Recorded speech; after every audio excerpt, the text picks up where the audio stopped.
Oi pessoal, tudo bem com vocês? Bom, eu vim fazer um vídeo hoje então com uma lista de indicações de livros sobre a Segunda Guerra Mundial. E eu pensei em fazer esse vídeo porque esse ano, 2020, marca 75 anos do fim da Segunda Guerra Mundial. Na realidade não existe muito um consenso entre os historiadores de qual é a data fim de fato do conflito, né? Mas pra gente ter uma ideia, o Japão se rendeu em 2 de setembro de 45, a Alemanha se rendeu em 8 de maio de 45. Então, entre maio e setembro marca 75 anos disso. E é claro que muitos historiadores vão argumentar que o fim oficial é depois, quando a gente tem a assinatura dos tratados de paz, por exemplo, que acontece nos anos posteriores, ou enfim, tem argumentações de muitas possibilidades aqui. Mas enfim, a gente está aí pelos 75 anos do fim dessa guerra e eu achei que valia a pena trazer uma lista. É claro que tem uma infinitude de publicações sobre esse tema. É um tema muito marcante da nossa história e justifica essa infinitude de publicações com certeza. E eu acho que essa lista não se pretende em nenhum momento ser definitiva. São livros que eu li, que eu gosto, que eu recomendo, que me fizeram pensar coisas sobre esse período. Perspectivas diferentes, momentos diferentes inclusive. E eu acho legal por causa disso. Mas eu tenho certeza que vocês também vão ter muitas indicações incríveis, então deixem nos comentários. E acho que não é demais, assim, eu acho que nunca vai ser demais falar sobre esse tema. Antes da gente ir pra lista propriamente dita, eu queria dar um aviso / convite e fazer ainda 2 indicações sobre o tema da Segunda Guerra Mundial. Então, abrindo o parênteses aqui para fazer um convite, eu tenho um convite muito, muito especial para mim, que é o lançamento de uma tradução minha. Então, em 2018, eu traduzi com um amigo meu, Paulo Pacheco, uma peça do Thomas Bernhard, um escritor austríaco, chamada O Presidente. Essa peça foi publicada inicialmente em 1975 e é uma espécie... Tem seus momentos muito trágicos, mas tem seus momentos muito cômicos também. É sobre um governo autoritário, então a gente está acompanhando os bastidores desse governo autoritário pelo presidente e pela primeira-dama, de um governo que está sendo atacado. E é uma peça muito interessante, muito crítica e assustadoramente atual.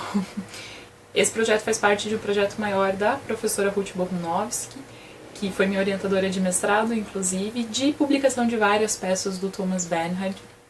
Então ela está supervisando vários projetos de tradução e vai sair bastante coisa legal aí nos próximos tempos também. E de qualquer forma, então, esse livro está sendo lançado agora pela editora da UFPR e a gente vai fazer na terça, dia 11, às 7 horas, uma live aqui no YouTube para falar sobre esse projeto todo, falar sobre a peça, falar sobre essas traduções colaborativas que a gente tem feito. E é isso aí, vou deixar todas as informações, o link ali embaixo, e eu tô bem empolgada que esse livro finalmente está saindo, parece que faz tanto tempo que a gente está trabalhando nele. Então vou ficar bem feliz se alguns de vocês puderem ir. Bom, fim do parênteses, eu queria ainda dar 2 indicações antes de ir pros livros sobre essa questão da Segunda Guerra Mundial também. Ali por maio eu escrevi um texto pro Pós-Fácil sobre a guerra para a Alemanha e o que isso representou para os livros, para o universo dos livros. A gente tem uma exposição muito interessante online sobre essa perspectiva alemã sobre a Segunda Guerra Mundial. Então, vou deixar essas informações ali embaixo. Eu falei um pouco sobre essa exposição no meu texto. Mas também o que eu tentei refletir um pouco lá é que uma das coisas que o nazismo fez foi queimar os livros, E eu acho importante a gente pensar um pouco sobre isso no nosso contexto atual, porque a gente está num período em que a questão do livro está sendo repensada, Existe, então, não sei se vocês sabem disso, mas existe um projeto de tirar uma isenção de imposto do livro, então os livros ficariam mais caros, porque agora precisariam ter esse imposto. E obviamente que isso preocupa muito a indústria, o livro já não é tão barato, já existem muitas coisas que deixam o livro mais caro do que deveria. E você ter um governo colocando um imposto em cima disso é bastante triste e preocupante. Várias editoras estão se manifestando, existe uma carta rolando, se manifestando sobre isso. Então é importante a gente acompanhar um pouco isso também. Outra indicação que eu queria deixar para vocês é que aqui em Curitiba existe o Museu do Holocausto. Eu tô gravando isso durante a pandemia do Covid, então naturalmente, por enquanto ele tá fechado. Mas quem for de Curitiba ou quem eventualmente vier a Curitiba quando isso for possível, é uma visita que eu recomendo muito. É um museu muito cuidadoso, muito interessante. As visitas são sempre guiadas. A nossa guia, quando a gente foi em 2018, eu acho que a gente foi, uma pessoa incrível, com uma articulação incrível, e foi muito, muito bom ter ido. Ele precisa marcar horário antes de ir, então tem que cuidar com isso quando acontecer essa possibilidade. Mas eu vou deixar também as redes sociais deles, porque eles estão sempre postando coisas e postando coisas interessantes também para quem quer refletir ainda sobre esse tema. E vamos finalmente então para a lista. Eu tentei organizar de uma maneira mais ou menos cronológica, então eu tenho um livro pré-conflito, alguns de conflito e alguns pós-conflito. Então, vamos lá. Isso aqui é uma leitura recente minha, então, mas é o Três Guinéus, da Virginia Woolf, que foi traduzido pelo Tomás Tadeu e saiu pela Autêntica. Esse aqui é um ensaio muito interessante, escrito em 38. O que eu acho interessante é que, obviamente, que aqui não se sabe o que a Segunda Guerra de fato vai existir, a gente não tem um conflito já acontecendo, a gente, enfim, né? Então não é exatamente sobre a Segunda Guerra Mundial.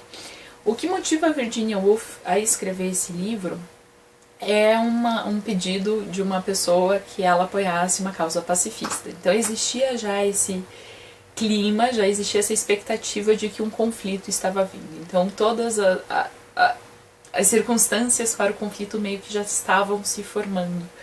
E já existia esse movimento contrário a isso. O que eu acho interessante da gente ler esse livro é porque o conflito ainda não aconteceu, mas é muito, muito impressionante ver como a situação já estava posta e como as pessoas já estavam se articulando e como a situação inteira já estava se articulando antes do conflito acontecer. E a gente sabendo que vai acontecer é interessante porque a gente vai, parece que, achando esses easter eggs, de certa forma, no livro. O que faz essa leitura bem interessante e assustadora ao mesmo tempo. Aqui, então, ela vai fazer, na realidade, uma grande crítica da sociedade, porque esse homem está pedindo para ela apoiar uma causa pacifista, e ela fala, por que você está pedindo para eu apoiar uma causa pacifista, sendo que as mulheres não têm voz política nenhuma para decidir a paz ou a guerra, né? E ela vai fazer uma crítica grande da sociedade pré-guerra, e como as coisas funcionavam, e é muito interessante. É um livro, assim, interessante literariamente, porque ela escreve um ensaio em formato de carta fictícia, enfim, em termos de gênero literário, é um livro muito interessante. E é um livro muito interessante em sua argumentação, e um livro muito interessante para a gente pensar a Segunda Guerra Mundial, justamente por causa dessa construção. Ela também coloca algumas fotos que indicam algumas forças de poder, assim, né? Ela coloca, eu acho, umas indicações interessantes dessas instituições que mantêm a guerra, das instituições que mantêm o poder na sociedade. Então, eu acho que ela estava fazendo uma leitura muito interessante desse tempo e do que estava por vir. Então, outra leitura recente, e mais ou menos junto com o Três Guinéus, que é A Guerra Não Tem Rosto de Mulher, de Svetlana Alexievich. Esse aqui é o único livro dessa lista que, de fato, fala sobre os campos de guerra, sobre a luta, sobre a guerra física em si. Não é, em geral, um gênero que me atrai muito. Eu sei que existe muita literatura sobre isso e eu tenho certeza que muitos de vocês vão sentir falta de ver mais esse tipo de tema nessa lista. Mas esse aqui, então, é o único livro que eu tenho, de fato, sobre as lutas. O que eu acho muito interessante nesse livro é que a gente talvez não esteja acostumado a ver a guerra da perspectiva das mulheres e das mulheres que lutaram a guerra, né? Muitas vezes essas narrativas de filme ou em livro, né, sobre a guerra mostra muito a questão da honra, do heroísmo, dessas pessoas que iam até o fim das suas forças lutando pela causa, o que é interessante, o que é importante. Mas aqui a gente vai ver uma perspectiva dessas mulheres que foram para a guerra por um patriotismo, por um sentimento de dever, proteger suas famílias, proteger quem elas amam, ou às vezes porque as amigas estavam indo e elas foram também. E elas vão fazer uma reflexão um pouco diferente de não há nada de heróico nisso, é triste, é doloroso, é traumatizante.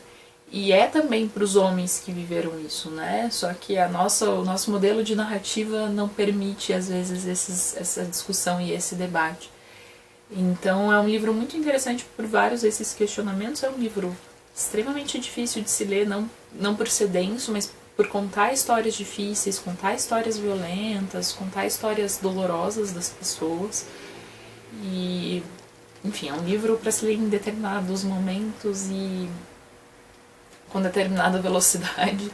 Não é um livro, né, tão simples assim, mas é uma leitura muito poderosa e eu acho que conta um viés da guerra que é bem importante. Bom, esse aqui é um livro que eu já li tem muitos anos, li na faculdade de jornalismo, que é o Hiroshima, do John Hersey. E esse livro, ele é bom pelo conteúdo e é bom pela própria proposta jornalística dele, né? O John Hersey foi para Hiroshima depois da bomba e entrevistou 6 pessoas que estavam lá, que sofreram com isso.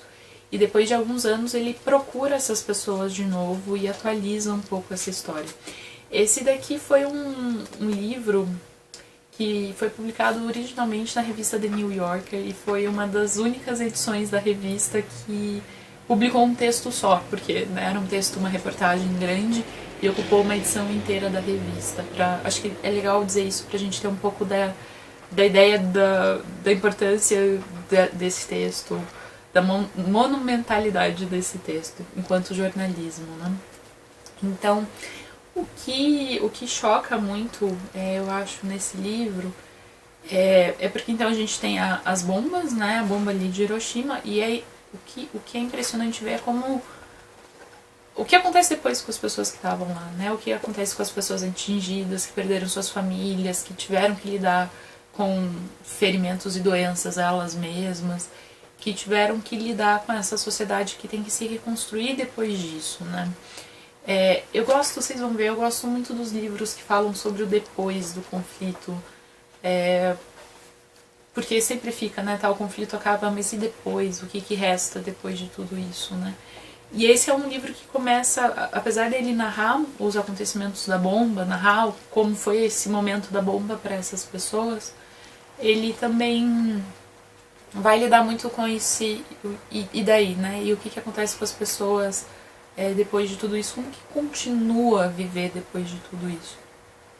É um livro muito... aliás, é o único livro que eu coloquei na lista com uma perspectiva mais japonesa, ainda que o John Hersey seja americano, né? Mas contando uma história um pouco mais japonesa, esse de fato é um buraco na minha lista, vocês vão perceber. Mas é um livro bem imperdível. Esse aqui é um autor queridinho meu, esse aqui é a autobiografia O Mundo de Ontem, do Stefan Zweig. Stefan Zweig, escritor austríaco, e ele era judeu, e ele vai contar um pouco da vida dele. Esse livro tem um começo que me impactou muito, porque ele fala que nunca achou que a vida dele ia ser relevante o suficiente para ele ser objeto de um livro, mas que a geração dele viveu tantas coisas que ele chegou um momento que ele sentiu a necessidade de contar a sua própria história. Então ele vem de uma Áustria, de um império, né, antes disso, que era o centro cultural da Europa, né, uma cidade muito rica, muito produtiva criativamente, com um círculo social muito grande, e ele fazia parte desse mundo e estava completamente integrado. E ele vai começar então a mostrar como esse mundo foi se desfazendo já na Primeira Guerra Mundial e ainda mais na Segunda Guerra Mundial.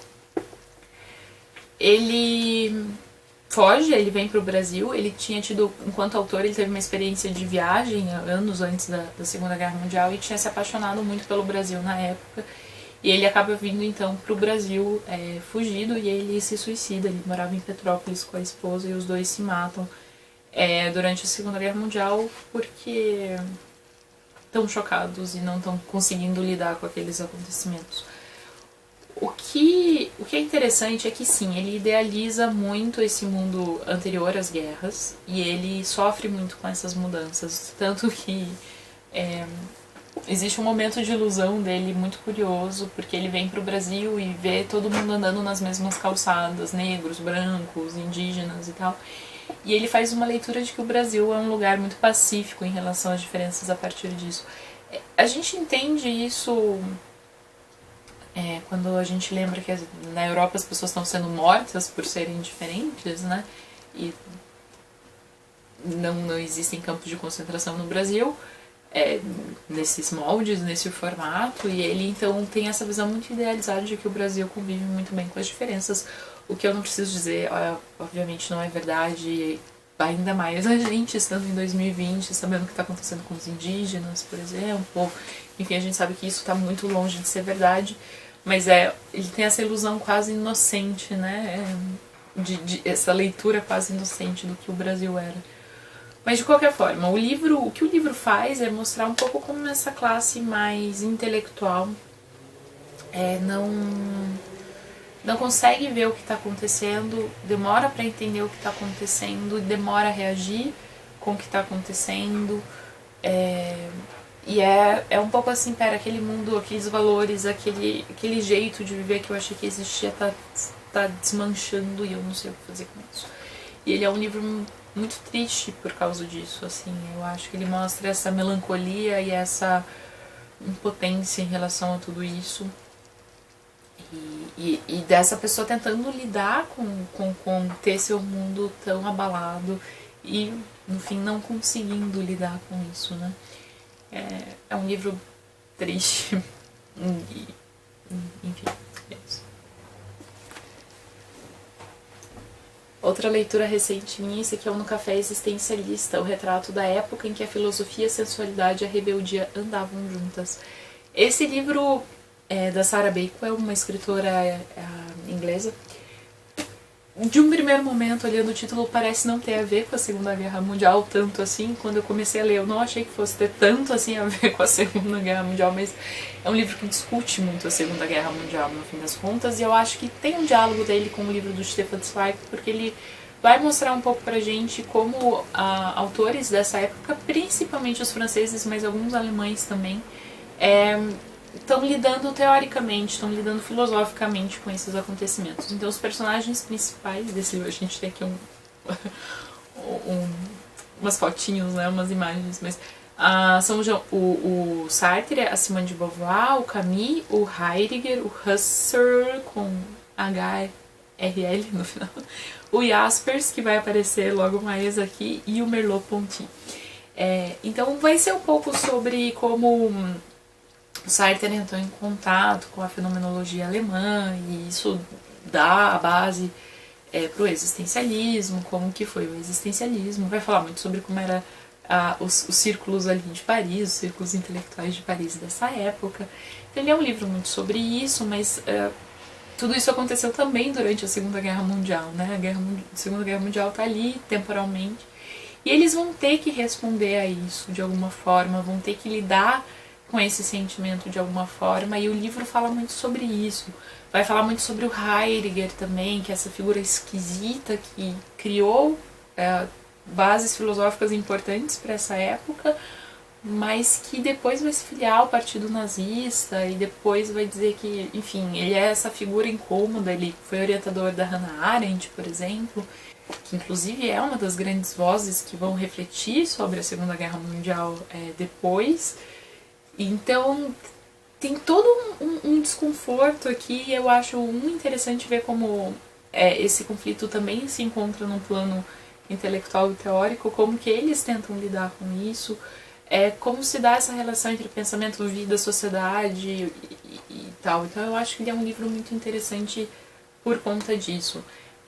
Vai ter sim a repercussão dos conflitos na vida das pessoas, vai ter como cuidaram dos escritos desses autores para não serem destruídos durante a Segunda Guerra, ou um lado, se a gente compara esse livro com A Guerra Não Tem Rosto de Mulher, por exemplo, a gente vê muito claramente que esse livro tá narrando um lado muito privilegiado, né, das pessoas vivendo esse conflito, que pessoas que não foram necessariamente, algumas das pessoas até participaram da guerra, mas enfim, são preocupações de outro tipo, né, mas enfim, eu acho que também é um aspecto interessante pra gente pensar.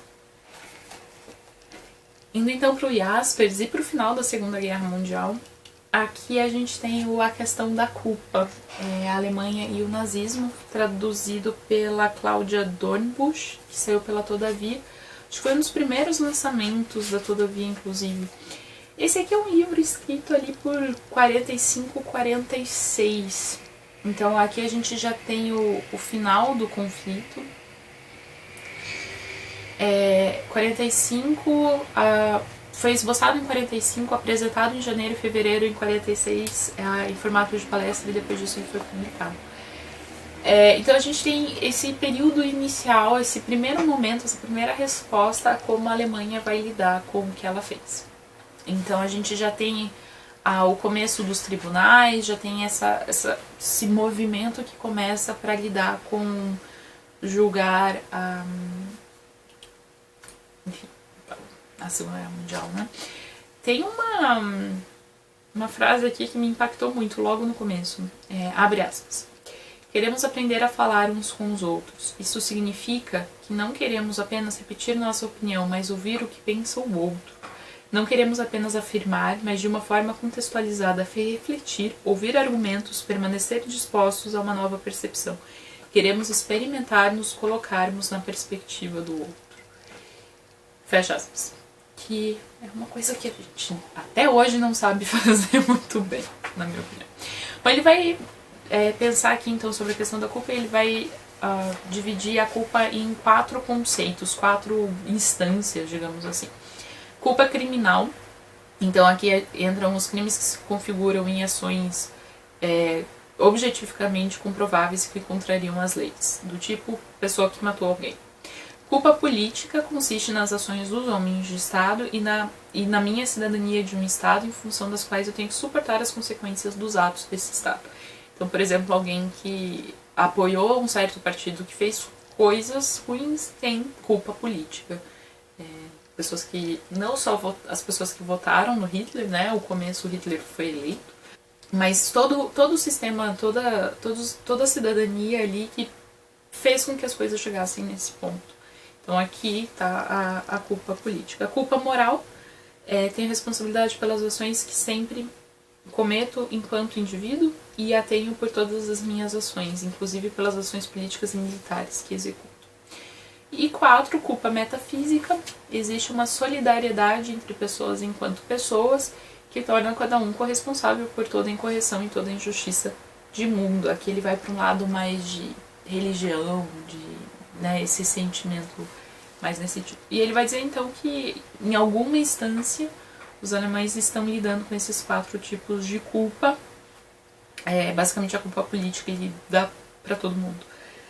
Mas as outras são essas instâncias, e ele vai pensar então quem pode julgar, quem que pode defender, e toda a argumentação vai depender muito dessas 4 instâncias, porque ele vai pensar de maneira diferente para essas 4 instâncias. É muito interessante, eu acho, como ele faz essa divisão e como ele tenta entender como as pessoas diferentes se encaixaram de maneira diferente dentro de um sistema social, quando a gente tem um governo cometendo crimes, né? Que instância que a população tem culpa ou não. E é diferente pensar que o nível ou o envolvimento ou o tipo de culpa pode ser diferente. Também algumas discussões, acho que alguns momentos desse livro continuam bastante atuais. É um livro pequeno, mas esse aqui é um livro um pouco mais teórico, de fato. Mas foi uma leitura bastante interessante. Óbvio que aqui está bem no começo, esse debate vai ser muito ampliado pela Hannah Arendt, por exemplo, que vai acompanhar tudo isso mais a fundo, né? Ela que talvez escreve mais mesmo sobre essa questão da culpa. Mas é um primeiro momento que eu achei interessante. Um pouco de ficção, então. Esse aqui é o Nove Histórias, do Salinger, mas eu não tô necessariamente recomendando o livro inteiro. Eu queria recomendar o A Perfect Day for Banana Fish, Um Dia Perfeito para Peixes Banana. É difícil falar sobre esse conto sem contar os spoilers todos, mas a gente tem um casal jovem que viaja para um hotelzinho assim de litoral. E a gente tem dois momentos da narrativa. A gente tem essa moça conversando com a mãe, a gente tem o moço brincando com uma menininha na praia, e a gente tem um desfecho no final também, uma cena mais ou menos entre os dois. O que eu acho interessante, porque eu tô indicando esse conto, é porque o personagem, que é o Seymour Glass, ele é uma figura importante na obra do Salinger. A gente não vai entrar nisso aqui, mas ele é um ex-soldado, né? Ele é um soldado americano que lutou na Segunda Guerra Mundial. E a gente tem esse casal super jovem, então essas pessoas que estavam no início da vida adulta, que tem a sua experiência extremamente marcada pelo conflito, e a gente tem o que acontece nessa vida individual depois. O que é interessante daqui é porque ele ganha a guerra, né? Ele faz parte americano, ele faz parte de um país que ganha a guerra, de um dos vencedores. E muito se fala sobre a Alemanha, sobre a culpa da Alemanha, sobre a sobrevivência, tudo isso é muito importante.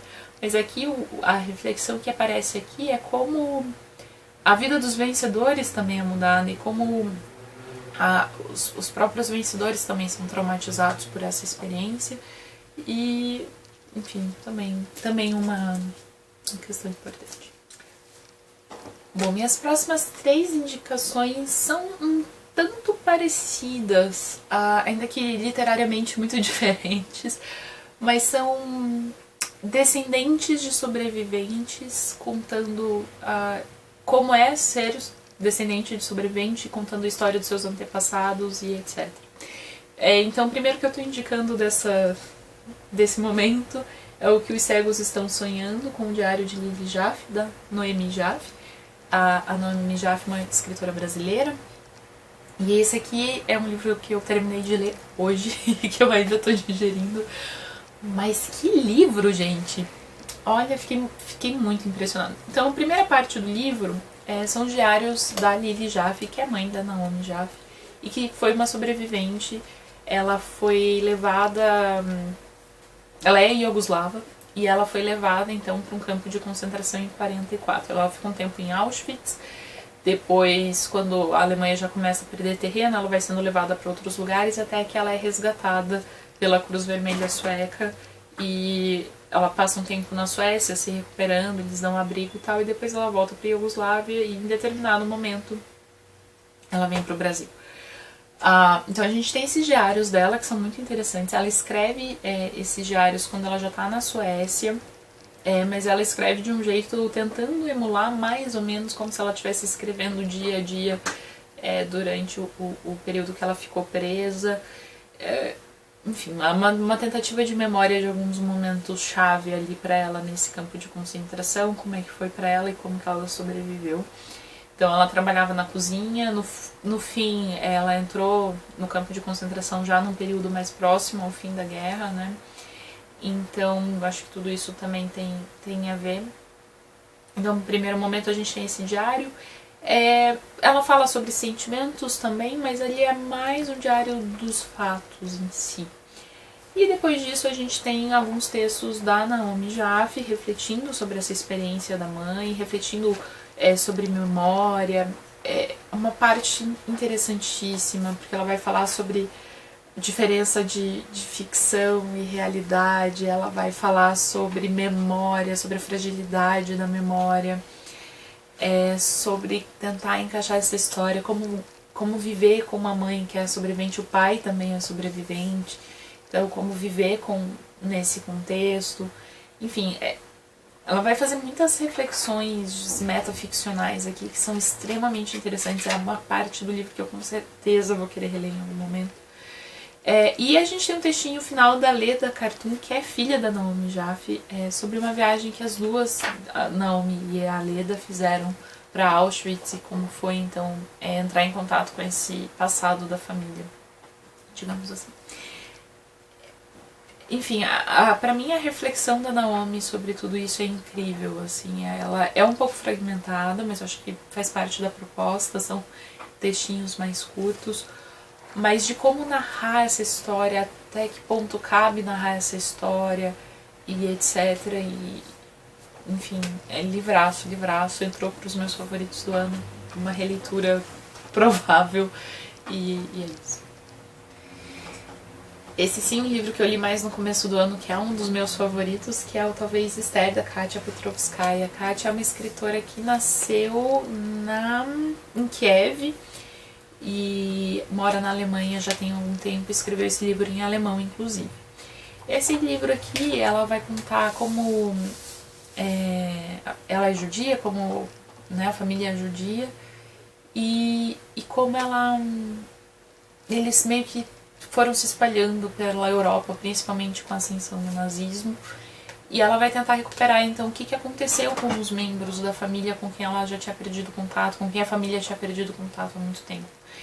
E então aqui ela está fazendo uma investigação e tentando montar um quebra-cabeça. Ela vai entrar em discussões sobre nazismo, sobre a guerra, mas ela vai principalmente tentar reconstituir essa história dessa família e para onde eles foram e tal.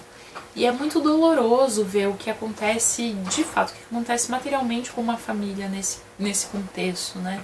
Eles vão parar por todos os lados, muita gente morre de jeitos muito violentos,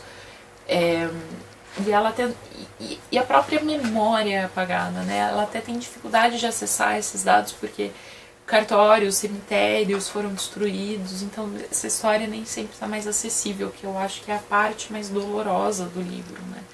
É o fato que essa história nem sempre pode ser retomada. Super indicação. E esse aqui é um viés um pouco diferente, então, dessa questão da sobrevivência. Esse aqui é o Heimat, da Nora Krug. Esse aqui está em alemão, mas ele já foi publicado no Brasil pela Companhia das Letras. Ele é uma graphic novel.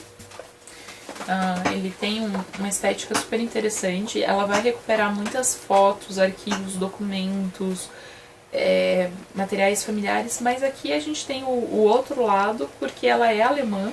E ela é filha de famílias que participaram com algum, mais ou menos, envolvimento da Segunda Guerra Mundial. Ela teve um tio que foi soldado alemão durante a Segunda Guerra Mundial, que faleceu nos conflitos. Um avô dela foi membro do partido.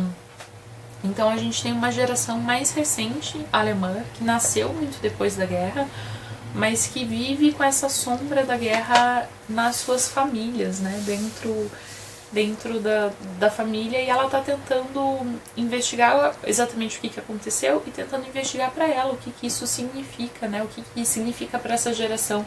Então, terceira geração, né? Viver com essa culpa, e daí acho que dialoga um pouco com o Kari Jaspers, mas o que é viver com essa culpa, como que é essa coisa, né? Então é uma perspectiva alemã dos acontecimentos, e eu acho interessante porque eu acho que o sentimento que ela vai ter me parece muito, muito alinhado com o jeito com que a Alemanha, enquanto nação, tentou lidar com isso, né?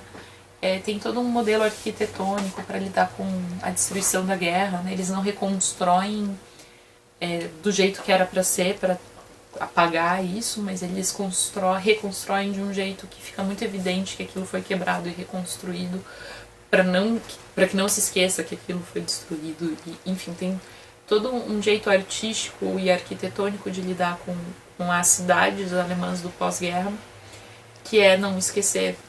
E o jeito que ela vai lidar com isso também é muito, muito interessante. É um livro belíssimo, também é um livro pesado.